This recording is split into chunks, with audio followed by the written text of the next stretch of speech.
और एक चीज़ आप क्या करेंगे, जैसे क्वेश्चन आप करते जाएंगे तो उसमें जो क्वेश्चन आपको ऐसा लगता है कि मुझे नहीं आ रहा है, और इसमें मैंने कुछ नए क्वेश्चन भी डाले हैं, मतलब थोड़ा सा अलग से डाला है, तो उसको आप स्क्रीनशॉट करके रख सकते हैं ताकि बाद में आप उसको शॉर्ट नोट में अपने ऐड कर सकते हैं।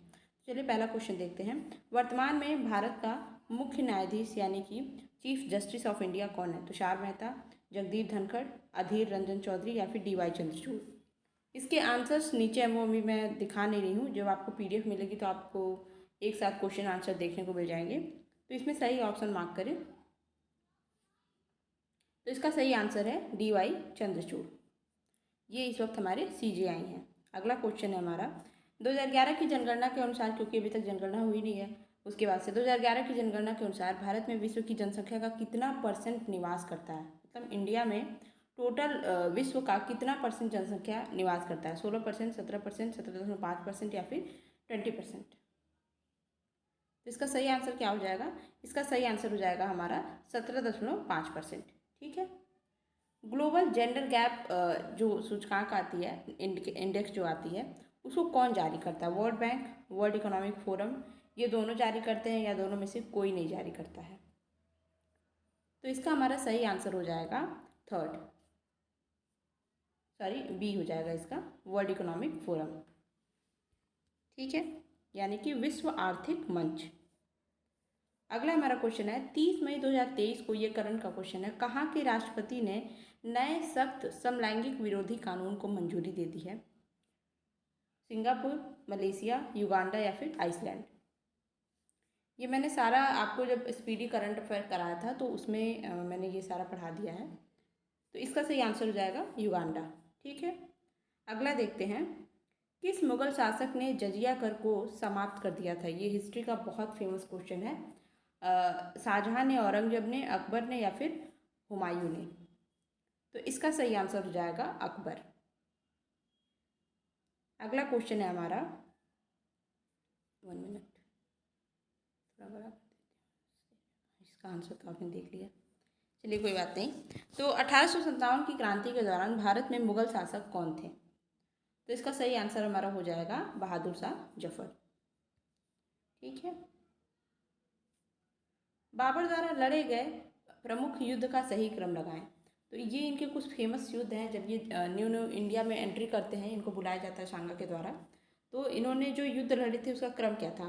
पानीपत का युद्ध, खानवा का युद्ध, चंदेरी का युद्ध, घाघरा का युद्ध, ये चारों इन्होंने लड़ा था और इसमें चारों में ये विजयी हुए थे। तो इसका सही क्रम क्या हो जाएगा? इसको एक बार थोड़ा छोटा कर लेते ताकि देखने में आसानी होगी। तो सबसे पहले पानीपत लड़ा गया था, फिर खानवा, फिर चंदेरी और फिर घाघरा। मैंने इसका एक ट्रिक बनाया था, मैंने आपको बोला था कि आप मेरे द्वारा अपलोड जो शॉर्ट वीडियोस को आप देखेंगे तो उसमें बहुत सारे ट्रिक बनाए। तो इसको मैंने बताया था कि पानी, बाबर आया, पानी पिया, खाना खाया और चंदेरी के साथ घाघरा चला गया। ठीक है। तो ये मैंने ऐसे बताया था, ट्रिक बनाया था ऐसे। तो इसका सही आंसर हो जाएगा क ख ग घ, ये वाला हो जाएगा सी। ठीक है। अगला क्वेश्चन है हमारा, महात्मा गांधी ने किस गोलमेज सम्मेलन में ये शामिल हुए थे? 3 गोलमेज सम्मेलन हुआ था, तो उसमें कौन से में ये शामिल हुए थे? प्रथम, द्वितीय या तृतीय, या किसी में नहीं शामिल हुए थे? तो ये शामिल हुए थे द्वितीय में। ठीक है। अगला क्वेश्चन है हमारा, ब्रह्म समाज की स्थापना किसने की थी? दादा भाई नौरोजी ने, एम जी रनाडे ने, स्वामी विवेकानंद ने या फिर राजा राम मोहन राय ने? बहुत फेमस क्वेश्चन है। तो इसका सही आंसर हो जाएगा डी, यानी कि राजा राम मोहन राय ने। जलियांवाला बाग हत्याकांड कब घटित हुआ था? 1920 में, 1919 में, 1940 में, 1857 में? इसमें कब ये घटित हुआ था? अच्छा, ये चारों जो डेट है ना, ये हिस्ट्री के बड़े इंपॉर्टेंट डेट हैं। इनको आप बस डाल के ऐसे हिस्ट्री की महत्वपूर्ण घटनाएं देखेंगे, इनमें कौन कौन सी घटनाएं, वो भी बहुत इंपॉर्टेंट है। तो ये हमारा हुआ था 1919 में, 13 अप्रैल 1919 में आई थिंक। अगला क्वेश्चन है हमारा, भारत का प्रथम समाचार पत्र, मतलब भारत में फर्स्ट न्यूज़पेपर कौन सा आया था, उसका नाम क्या था? केसरी, स्वदेश मित्रम, समाचार पत्र, बंगाल गजट, कौन सा था? तो सबसे पहले आया था बंगाल गजट, और इसको जारी करने वाले थे अगस्त हिक्की, उनका नाम था। सौरमंडल का सबसे बड़ा और सबसे छोटा ग्रह, देखिए ये पता सबको होगा कि बड़ा और छोटा, और पर इसको आप ध्यान से नहीं पढ़ेंगे ना, थोड़ा कन्फ्यूजन हो जाएगा। तुमको ध्यान से देखना है, सबसे बड़ा पहले पूछा है और छोटा ग्रह बाद में। तो बुध बृहस्पति है या फिर बृहस्पति बुध है या फिर मंगल बृहस्पति या फिर मंगल और शनि है। तो सबसे बड़ा ग्रह आपको पता है कि हमारा जुपिटर है और सबसे छोटा जो ग्रह है हमारा वो बुध है। ठीक है, तो सही आंसर क्या हो जाएगा? बी। अगला क्वेश्चन है हमारा, छोटा कर लेते हैं इसको। निम्नलिखित में से कौन सा ऐसा उपग्रह है कौन सा ऐसा ग्रह है, कौन सा ऐसा प्लैनेट जिसके पास अपना कोई भी उपग्रह नहीं है? तो वो कौन सा ऐसा ग्रह है? तो सही आंसर हो जाएगा आपका सी, शुक्र और जो बुध है इनके पास अपना कोई उपग्रह नहीं है। विश्व की सबसे लंबी नदी कौन सी है? कांगो है, जायरे है, गंगा है या फिर नील है? तो सबसे लंबी नदी जो है, सबसे बड़ी नदी, सॉरी बड़ी नहीं, लंबी नहीं बड़ी, ये बड़ा ध्यान रखने वाली बात है। इसमें क्वेश्चन कई बार घुमाता है, सबसे लंबी नदी, चौड़ी नदी, मीठी झील, खारी झील, तो ये सब में ध्यान रखना है। तो सबसे बड़ी नदी अगर पूछता है तो हमारा हो जाएगा नील नदी। ठीक है, भारतीय संविधान में जो हमारा फंडामेंटल राइट है यानी कि मूल अधिकार है वो संविधान के किस अनुच्छेद के अंतर्गत आता है? 1 से 4 में आता है, 5 से 11 में आता है, 36 से 51 में आता है या 12 से 35 में आता है? तो ये हमारा आता है 12 से 35 में। ठीक है, 36 से 51 में तो हमारा डीपीएसपी आ जाता है, 5 से 11 में नागरिकता आ जाती है और 1 से 4 में हमारा यूनियन और ये सारी चीज़ें आती हैं, टेरिटरी वगैरह। तो हमारा क्या आंसर हो जाएगा? डी। अगला क्वेश्चन है हमारा, जो भारत का संविधान है उसमें directive principle of state policy यानी कि डीपीएसपी जो नीति निषेधत्व है वो कहाँ से लिया गया है? कनाडा, अमेरिका, आयरलैंड या फिर ऑस्ट्रेलिया? तो इसका सही आंसर है आयरलैंड। ठीक, ओजोन दिवस कब मनाया जाता है? ओजोन दिवस हमारा 16 नवंबर, 16 अक्टूबर, 16 दिसंबर या फिर 16 सितंबर को कब मनाया जाता है? तो ये 16 सितंबर को मनाया जाता है। ठीक है, जैव विविधता अधिनियम जो है ये पारित कब हुआ था? 2004, 2003, 2002 या फिर 2001? तो ये पारित हुआ था 2002 में। ठीक है, विज्ञान दिवस कब मनाया जाता है? 28 जनवरी, फरवरी, मार्च या फिर सितंबर में? कब मनाया जाता है? तो ये 28 फरवरी को मनाया जाता है। ठीक है, देखिए जो क्वेश्चन थोड़ा बहुत भी ऐसा हो कि नहीं आ रहा होगा तो उसको आप ज़रूर स्क्रीनशॉट लेके रख लीजिए, आसानी होगी। और वीडियो को प्लीज़ लाइक कर दें। चलिए अगला क्वेश्चन देखते हैं। जीव विज्ञान शब्द का सबसे पहले प्रयोग, जीव विज्ञान के जनक कौन है? ये तो अरस्तु है, पर इसका शब्द का प्रयोग किसने किया था सबसे पहले, ये बताना है आपको। अरस्तु, थियोफ्रास्टस, लैमार्क या ट्रेवियनस, ये साथ ही में है। और जगदीश चंद्र बोस किसने किया था? जेसी बोस इंडियन साइंटिस्ट हैं। ठीक, तो इसका सही आंसर हो जाएगा हमारा सी, लैमार्क और ट्रेवियनस ने सबसे पहले बायोलॉजी का प्रयोग किया था। भारत का एकमात्र सक्रिय ज्वालामुखी कौन है? ये देखिए मैंने ऐप से बनाई है चीज़ें, ये थोड़ा लिखा है इसलिए थोड़ा बहुत कहीं कहीं मिस्टेक दिखने मिल सकता है, यहाँ क्वेश्चन मार्क नहीं है। इसका सही आंसर क्या हो जाएगा? किलायू है, बैरन द्वीप है, एटना है, स्ट्रॉम्बेली है। तो इसका सही आंसर है बैरन द्वीप, जो कि हमारा अंडमान निकोबार में। तो यहाँ पे हमने जीए के सारे क्वेश्चन कर लिए, 20 क्वेश्चन हमने देख लिए हैं। आपको ज़रूर कमेंट में बताना है कि कितने क्वेश्चन आपके सही हो रहे हैं। ठीक है, इससे आपको अपने तैयारी का थोड़ा बहुत स्तर पता चलेगा। चलिए पहला क्वेश्चन देखते हैं इंग्लिश का। तो इसमें आपको जो है बेस्ट एक्सप्रेस द मीनिंग यानी कि आपको सिनोनिम्स बताने हैं। ईगर है, ईगर का सिनोनिम क्या हो जाएगा? क्लेवर, डिवोटेड, क्यूरियस या काम? तो ईगर का हो जाएगा आपका क्यूरियस, दोनों का अर्थ हो जाएगा उत्सुक और इसका आंसर हो जाएगा सी। अगला क्वेश्चन है हमारा वल्गर। तो वल्गर का सिनोनिम आपको बताना है। थॉटलेस होगा, इलिटरेट होगा, अनकाइंड होगा, कोर्स होगा, क्या हो जाएगा? तो वल्गर का हो जाएगा आपका कोर्स, डी।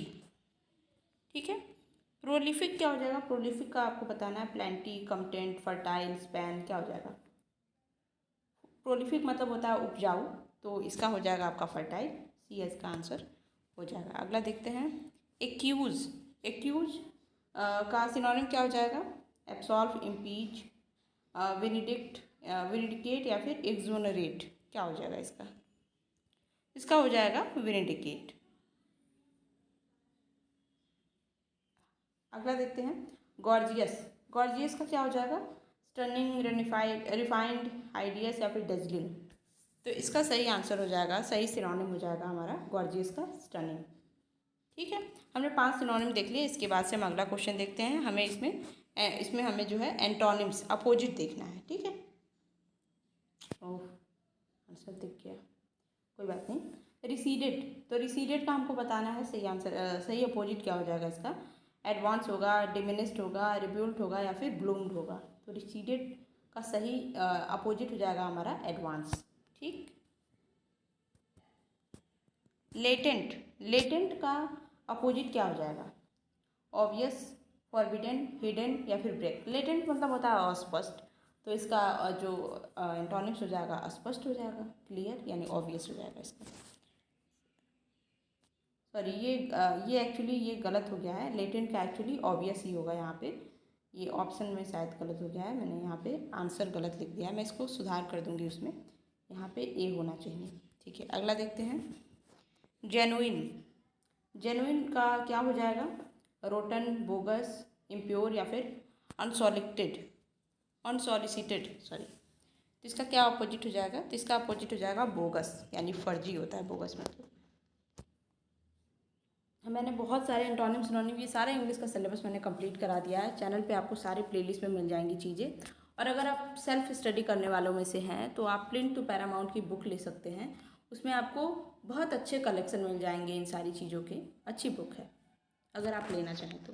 चलिए, मोरस या मोर्स जो भी बोले आप, इसका एंटोनिम्स क्या हो जाएगा? गोल्डन, ग्लूमी, चीयरफुल या फिर हैगल्ड। देखिए, मोरस मतलब होता है ना बहुत डल, कह सकते हैं बहुत ज़्यादा उदास इंसान। ठीक, और इसका सही एंटोनिम्स हो जाएगा चीयरफुल। ठीक, सी हो जाएगा इसका आंसर। एक्स्ट्रावेगेंट क्या होता है? एक्स्ट्रावेगेंट मतलब होता है बड़ा खर्चीला। तो वंडरफुल, कोठोज या फिर डेवलपिंग या फिर निगडली, इसका क्या हो जाएगा? चिन्नी चोर टाइप के इंसान, निगडली बोलते हैं उसको, कंजूस। तो एक्स्ट्रावेगेंट का अपोजिट हो जाएगा निगडली। हमने यहाँ पे 5 एंटोनिम्स देख लिया। अगला देखते हैं सेक्शन क्या है हमारा। तो हमको अल्टरनेटिव बताना है, क्या बेस्ट ऑप्शन हो सकता है यहाँ पे। ठीक है, चलिए देखते हैं। 1 वर्ड वाला है ये, वाइल्ड एंड नॉइजी डिसऑर्डर। तो इसको क्या बोलते हैं?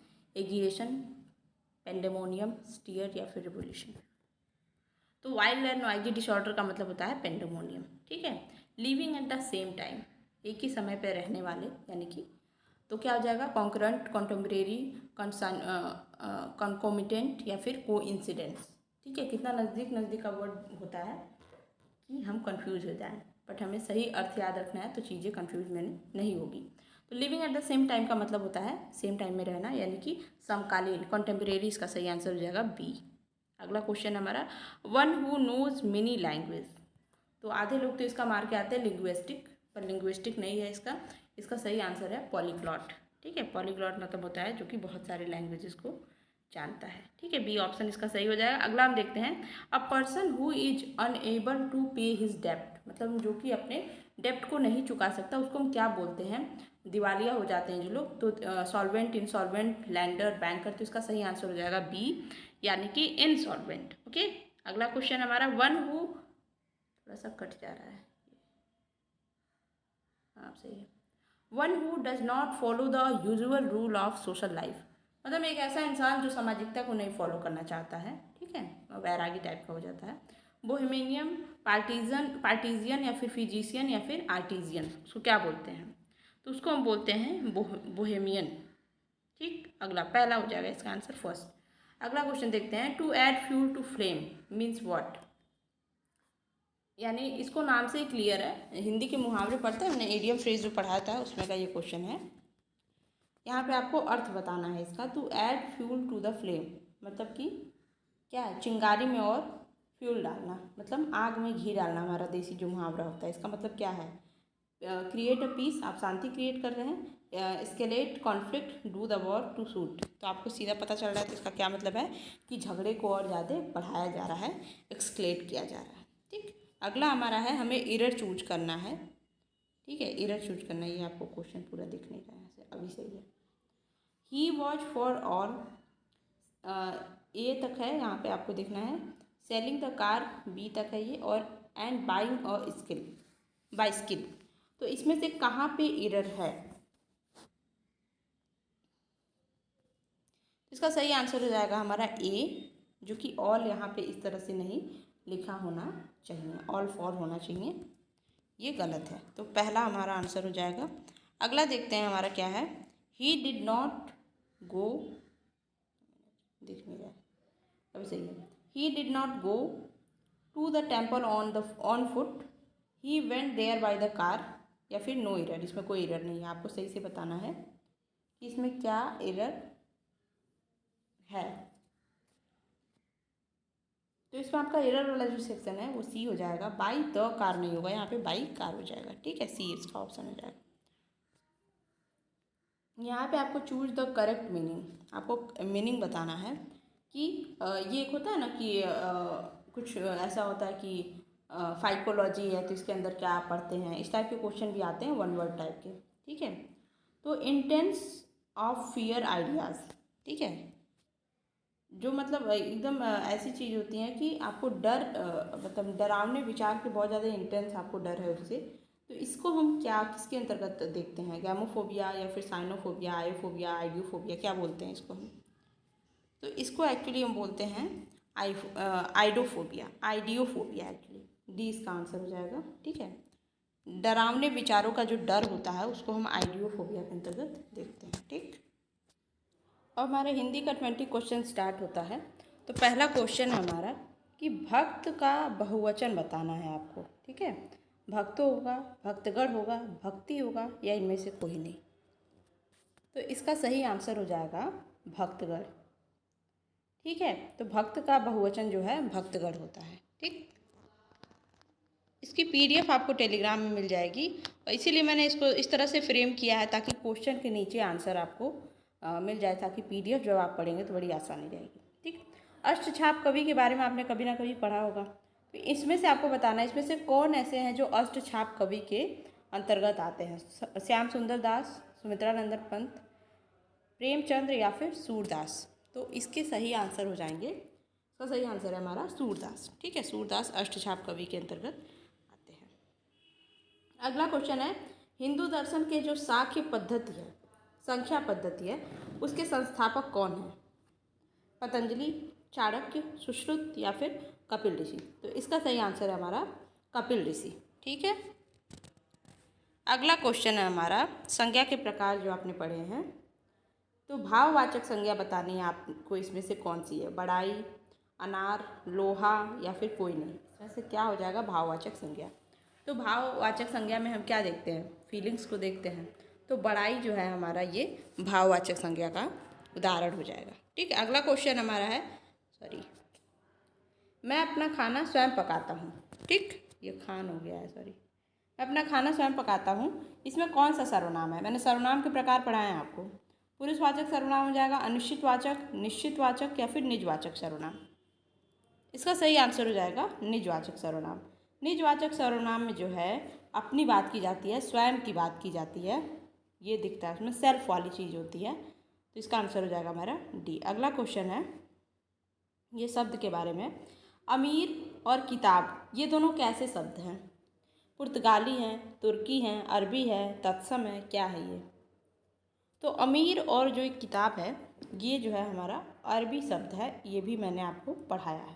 ठीक, संतरा, कमीज, गमला ये कैसे शब्द हैं? पुर्तगाली हैं, तुर्की है, अरबी है, तत्सम है। तो इसका सही आंसर हो जाएगा हमारा पुर्तगाली। मैंने बड़े ट्रिक के साथ पढ़ाया है, एक बार आप देखेंगे तो बहुत अच्छे से याद हो जाएगा। तो ये हो जाएगा हमारा इसका आंसर पुर्तगाली। ठीक है, अगला क्वेश्चन है हमारा, निम्नलिखित में से कौन सा शब्द तत्सम शब्द है? त्रिशूल, बंदर, फूल, झरना। तो इसका सही आंसर हो जाएगा हमारा त्रिशूल। ठीक है, अगला क्वेश्चन देखते हैं, ये थोड़ा छोटा कर लेते हैं इसको, अभी सही है। अच्छा, आए थे हरि भजन को, ओटन लगे कपास, ये मुहावरा है हमारा। इसका सही अर्थ क्या होगा? पुण्य का काम करना, लक्ष्य के लिए आगे बढ़ना, जिस कार्य के लिए आए थे उसे छोड़कर किसी और कार्य में लग जाना, अपना उल्लू सीधा करना। तो इसका सही आंसर हो जाएगा सी।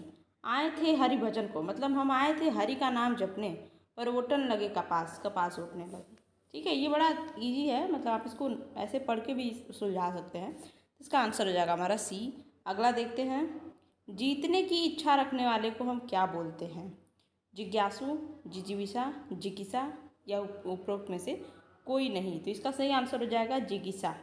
ठीक है, सी इसका आंसर हो जाएगा। अगला है, अपकृति में उपसर्ग क्या है? अ है, अप है, आ है, या फिर अप ही है। तो इसका सही आंसर हो जाएगा अप। अपकृति में उपसर्ग जो है अप है। ठीक है, अध्यक्ष में उपसर्ग क्या हो जाएगा? अ है, आ है, अध है या फिर अधि है। तो इसका सही आंसर हो जाएगा अधि। ठीक है, इसका सही आंसर क्या हो जाएगा? अधि हो जाएगा, डी।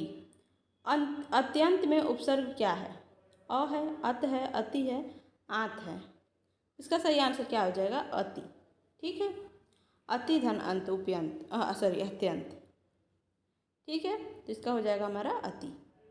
अगला है लेखक में कृत प्रत्यय आपको बताना है। कृत प्रत्यय ये भी पढ़ाया मैंने। लेख हो जाएगा, ले हो जाएगा, अक हो जाएगा या फिर क हो जाएगा। तो कृत प्रत्यय इसमें क्या हो जाएगा? तो इसका हो जाएगा सी, अक। सॉरी, अगला हमारा है हमें समास बताना है। त्रिनेत्र है, तो ये इसमें कौन सा समास है? अव्ययी भाव है, तत्पुरुष है, बहुव्रीहि है या फिर द्विगु समास है। तो एक बात मैं आपको बता दूं कि ये नंबर वाले जो समास आते हैं ना, जैसे जैसे दो राहा है, चौराहा है, त्रिनेत्र है, चतुर्भुज है, तो ये अगर बिना बहुव्रीहि के, मतलब आपको ऑप्शन में अगर बहुव्रीहि नहीं मिल रहा है तब तो द्विगु में चले जाएंगे, क्योंकि संख्या को दिखाता है ये। बट अगर कोई ऑप्शन ऐसा है जो आपको लग रहा है भाई ये द्विगु है, बट ऑप्शन में आपको बहुव्रीहि मिल जा रहा है, तो बहुव्रीहि इज सुपीरियर। आपको आंसर क्या मार्क करना है? बहुव्रीहि। बहुव्रीहि ही सही माना जाएगा। तो त्रिनेत्र मतलब हमारे शिव शंकर भोलेनाथ। तो इसका सही आंसर हो जाएगा बहुव्रीहि। अगर बहुव्रीहि ऑप्शन में न हो तो द्विगु मार सकते हैं हम इसको सही आंसर। ठीक। पापा पाप, इसमें कौन सा समास है? द्विगु है, द्वंद्व है, बहुव्रीहि है, कर्मधारय है, क्या हो जाएगा? इसका सही आंसर हो जाएगा हमारा द्वंद्व। वो जो हाइफन वाला लगता है ना, तो ये भी पापा पाप मतलब क्या आ जाएगा? ये पाप और अपाप, इसको जब हम तोड़ेंगे तो इस तरह से लिखेंगे और बीच में हाइफन लगाएंगे, तो इसका आंसर हो जाएगा हमारा क्या? द्वंद्व समास। ठीक है, अगला है हमारा वह यहाँ से चला गया। इसमें आपको अव्यय बताना है। अव्यय कौन है? अव्यय भी बताया मैंने। वह यहाँ से गया, कौन सा है अव्यय? तो इसमें अव्यय जो है हमारा हो जाएगा यहाँ। ठीक है, क्योंकि इसमें हम कोई चेंजिंग नहीं कर सकते हैं, तो बी हमारा अव्यय हो जाएगा। उसी तरह से आपको नेक्स्ट में भी बताना है रोहिणी धीरे धीरे चलती है, इसमें अव्यय क्या है? तो इसमें अव्यय हो जाएगा धीरे धीरे। ठीक है, बी इसका ऑप्शन सही हो जाएगा, ये अव्यय है हमारा। राम ने मुझे 4 किताबें दी, इसमें आपको विशेषण का प्रकार बताना है। कौन सा विशेषण है इसमें? निश्चित संख्यावाचक, अनिश्चित संख्यावाचक, क्रमवाचक, आवृत्तिवाचक, सब पढ़ाया है मैंने, आप देख सकते हैं जाके वहाँ पे। तो इसका सही आंसर हो जाएगा मुझे 4 किताबें दी, क्योंकि ये निश्चितता बोल रहा है, एकदम बता रहा है कि 4 किताबें दी। ऐसा नहीं है कि कुछ किताबें दी। कुछ किताबें भी रहता तो ये अनिश्चित संख्यावाचक, मतलब कुछ मतलब क्लियर नहीं पता चल रहा है, बट निश्चित बता रहे कि हाँ 4 किताबें दी हैं, तो निश्चित संख्यावाचक हो जाएगा इसका सही आंसर ए। ठीक है, गोलू एक बहुत समझदार लड़का है, इसमें विशेष क्या है? विशेष क्या होता है? जिसकी विशेषता बताई जाए, तो गोलू इसका सही आंसर हो जाएगा। गोलू की विशेषता हो रही है भाई, बताई जा रही है। अब हम देखेंगे बाल विकास के 5 क्वेश्चन मात्र देखेंगे। ये भी मैंने प्रीवियस ईयर क्वेश्चन से उठाए, प्रीवियस ईयर से उठाए हैं, ताकि आपका एक तरह से प्रीवियस ईयर का भी प्रैक्टिस हो जाएगा साथ साथ। चलिए अगला पहला क्वेश्चन है हमारा इसका, निम्नलिखित में से कौन सी विकलांगता बच्चों के लिए उनकी शिक्षा की प्रक्रिया में खतरा पैदा कर सकती है? भौतिक विचलन, मतलब कोई फिजिकल डिसेबिलिटी है, भाषा और संचार के साथ, यानी कि उनका कम्युनिकेशन और लैंग्वेज के साथ कोई प्रॉब्लम है, धीरे बोलते हैं, कम बोलते हैं, अच्छे साफ नहीं बोलते हैं, इस टाइप से कुछ, या फिर संवेदनहीन, या फिर उनका मतलब कुछ ऐसा सेंसरी कोई प्रॉब्लम है। तो किस तरह की प्रॉब्लम जो है उनकी शिक्षा में खतरा पैदा कर सकती है? तो भाई सर्वांगीण विकास की बात होती है तो बाल विकास में तो हर तरह का ही प्रॉब्लम हो जाएगा, मतलब कोई भी चीज़ अगर इसमें से बच्चे के अंदर है तो वो शिक्षा में कहीं ना कहीं तो बाधा बनेगी। तो इसका आंसर क्या हो जाना चाहिए? ए हो जाएगा। देखते हैं, तो ए ही इसका आंसर है। अगला देखते हैं क्वेश्चन क्या है, निम्नलिखित में से कौन सा एक शिक्षार्थी के अधिगम को, मतलब लर्निंग को प्रभावित नहीं करता है? क्या है? लक्ष्य, संचार, ध्यान, प्रेरणा। तो भाई गोल तो होना बहुत ज़रूरी है, ध्यान भी होना बहुत ज़रूरी है, आपका फोकस रहेगा, कंसंट्रेशन रहेगा तभी बच्चा पढ़ पाएगा, मोटिवेशन भी बहुत ज़रूरी है। बट संचार इन तीनों के कंपैरिजन में उतना तगड़ा ऑप्शन नहीं है कि ये इसको अधिगम को प्रभावित करे जितना ये तीनों करेंगे। तो संचार इसका सही आंसर हो जाएगा, जो उतना अच्छे से प्रभावित नहीं कर पाएगा जितना कि ये तीनों। ठीक है, अगला क्वेश्चन है हमारा, निम्नलिखित में से कौन सा समृद्धि और विकास के सिद्धांत है? सतत विकास और अस्थिरता, अंतर संबंधों का सिद्धांत, कौन सा इसमें सही आंसर हो जाएगा? तो इसका सही आंसर हो जाएगा हमारा सतत विकास और अंतर संबंधों का सिद्धांत, यानी क और ग इसका सही आंसर हो जाएगा। अगला क्वेश्चन है हमारा, निम्नलिखित में से कौन से अभिवृत्ति के घटक हैं? ठीक है, व्यवहार या क्रिया, मतलब या फिर तत्वों को महसूस करना, मतलब एलिमेंट्स को आप फील करना, फीलिंग एलिमेंट, या फिर आपका बहुत गहरी सोच है, आपकी क्रिटिकल सोच है, नॉलेज। तो कौन से हैं जो अभिवृत्ति के घटक हैं? तो आपके अभिवृत्ति के घटक हो जाएंगे इसमें से फर्स्ट, सेकंड और थर्ड। ठीक है, अगला क्वेश्चन है हमारा, निम्नलिखित में से कौन एक अधिगम के प्रकार की सामग्री है? दृश्य सामग्री, स्पर्श संबंधी, सूचना और संचार प्रौद्योगिकी, आसपास की वातावरण का उपयोग करना।